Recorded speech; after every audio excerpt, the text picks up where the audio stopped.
saya Viva Mayanti, saya mahasiswa Prodi Pendidikan Kimia dari Universitas Islam Riau. Nah, pada video kali ini saya akan mempraktekkan strategi pembelajaran PBL atau yang biasa dikenal dengan Problem Basic Learning. Selamat menyaksikan semua. Assalamualaikum. Waalaikumsalam. Baik, langsung saja. Ketuanya silakan siapkan. Sebelum belajar, mari kita berdoa menurut agama dan kepercayaan masing-masing. Doa dimulai. Doa selesai. Hadir semua. Ibu. Oke, materi pembelajaran kita pada pagi hari ini yaitu tentang larutan penyangga. Nah, sebelum memulai proses pembelajaran, di sini Ibu akan membacakan kompetensi dasar pada materi pembelajaran kali ini, yaitu tentang larutan penyangga. Nah, kompetensi dasarnya yaitu menjelaskan prinsip kerja, perhitungan pH, dan peran larutan penyangga dalam tubuh setiap makhluk hidup. Untuk pembelajaran, sebelum lanjut ke penjelasan, silakan buka bukunya. Ibu kasih waktu membaca 5 menit.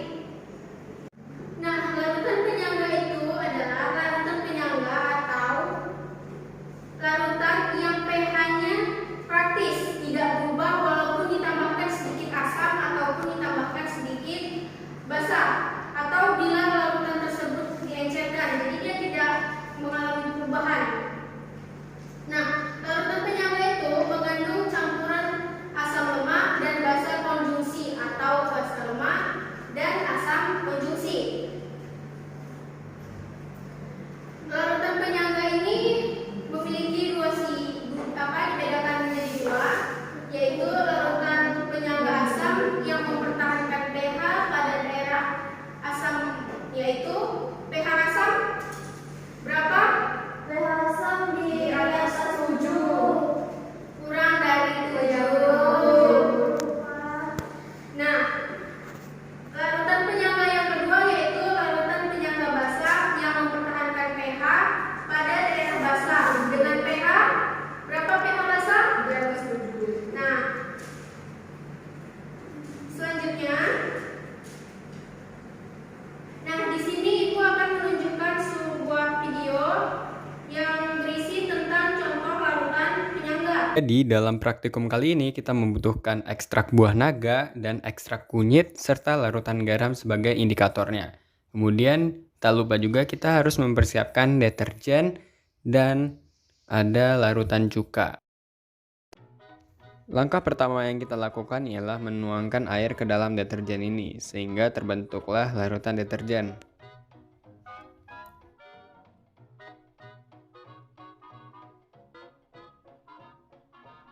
Setelah dituangkan semua, kita aduk hingga merata.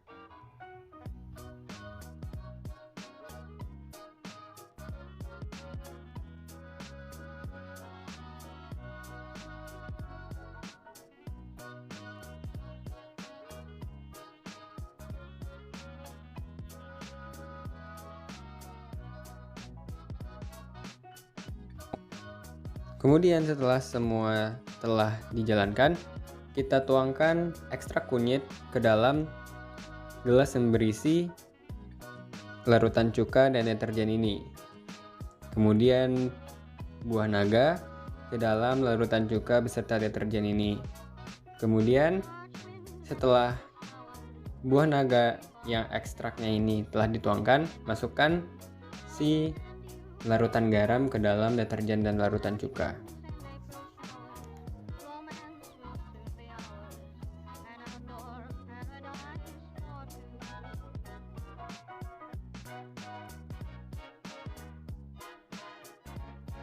Tunggu beberapa saat hingga kita dapat melihat perubahan warna yang terjadi. Hasil percobaan ini menunjukkan bahwasannya ketika ekstrak kunyit dicampurkan dengan larutan deterjen, maka akan tercipta warna oranye yang kemerah-merahan. Kemudian ketika ekstrak kunyit dicampurkan ke dalam larutan cuka, akan terjadi perubahan warna menjadi warna kuning yang agak cerah. Kemudian ketika ekstrak buah naga dicampurkan ke dalam sabun deterjen, maka akan terjadi perubahan warna sehingga menjadi warna ungu yang tua atau ungu pekat. Dan pada buah naga yang dicampurkan ke dalam larutan cuka, terjadi perubahan warna menjadi ungu yang lebih terang. Kemudian ketika larutan garam dicampurkan ke dalam sabun deterjen dan larutan cuka, tidak terjadi perubahan warna sedikit pun. Jadi kesimpulan, Nah, setelah menonton video ini, apa yang dapat kalian simpulkan? Mana yang termasuk larutan penyangga pada video tersebut? Siapa yang bisa menyimpulkan mana yang termasuk larutan penyangga pada video tersebut? Saya pun. Ya, Dela. Larutan garam merupakan larutan penyangga atau larutan pelapor. Kenapa? Karena tidak terjadi perubahan warna sedikit pun ketika dicampur pada cuka dan larutan deterjen. Oke, baik. Beri aplaus kepada Dela. Nah, selanjutnya untuk tugas minggu depan, kalian praktikum di rumah, boleh di rumah.